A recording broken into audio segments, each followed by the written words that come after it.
کۆمەڵی ئیسلامی کوردستان لە گۆشەنیگەی هەوڵدان و تێکۆشانی لە پێناوی هەرێمێکی دادگەرانەدا هەمیشە داکۆکی لەوە کردووە پێویستە ئەم هەرێمە خاوەنی دامەزراوەی خاوەن سەروەری و ئازاد بێت لە کۆتوبەند و هەژمونی سیاسی حیزبەکان و دەستوەردانەکانیان بۆ بەبەهاکردنی ئەو دامەزراوانە ڕزگار بکرێت.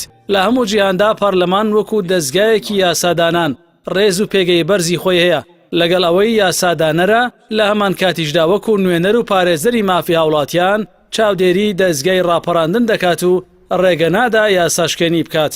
پارلەمانی کوردستان لە خولی یەکەمیەوە تا ئەمڕۆ ئەو پێگەی کە شایستەیەتی پێی نەدراوە لەبەر ئەم هۆیانەی خوارەوە. یەکەم، بەهۆی حیزبایەتیەوە ڕێگە نەدراوە پەرلەمان وەکو دەستگایەکی سربەخۆ و خاوەن سەروەری کاری خۆی بکە کە کارگەیشتووەتە ئەوەی تانکەکانی ڕژێمی ئەنفال و کیمیاوی بهێنرێتە سەری و ڕۆژگارێکی تر بۆ ڕێگرتن لە کاری یاسایی خۆی دەرگای لەلایەن حیزبەوە دابخرێت و بە ساڵ ڕێگە لە کارکردنی بگیرێت.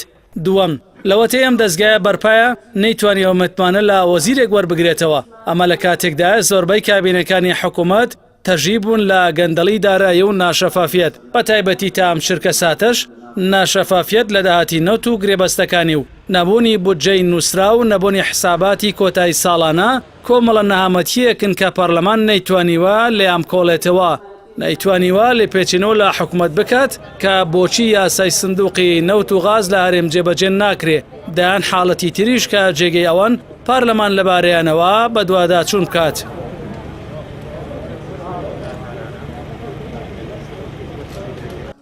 سەیەم، هەر لە خولی یەکەمی پارلەمانەوە هەندێ پارتی هەرێم پۆستی پارلەمانێن وەکو پێدانی ئیمتیازێکی مادی و ناوبانگی کۆمەڵاتی بەخشیوەتە ئەندامەکانیان لە کاتێکدا هیچ بنەمایەکی کاری پیشەی پەرلەمانتاریان تێدا نەبووە کە لە ناو لیژنەکانی پەرلەماندا کاریگەر بن و بتوانن خزمەتی یاسایی باوڵاتیان بگەێنن.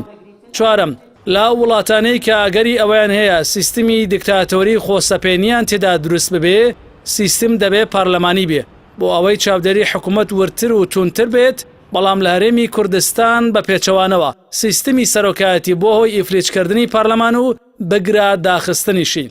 بۆیە کۆمەڵی ئیسلامی کوردستان لەم ڕوانگەیەوە بەڕوای تەواوی هەیە کە سیستمی پارلەمانی کارە لە چوارچەوەی بەدامەزراوی و نیشتیمانیکردنی تەواوی دەستگا و جومگەکانی دەوڵەتداریدا باشترین چارەسەری کێشە هەمەلایەنەکانی هەرێمی کوردستانە. هەراوەش زامنە بۆ لەدایکبوونی سیستمێکی یاسادانان و چاودێری سەرکەوتوو.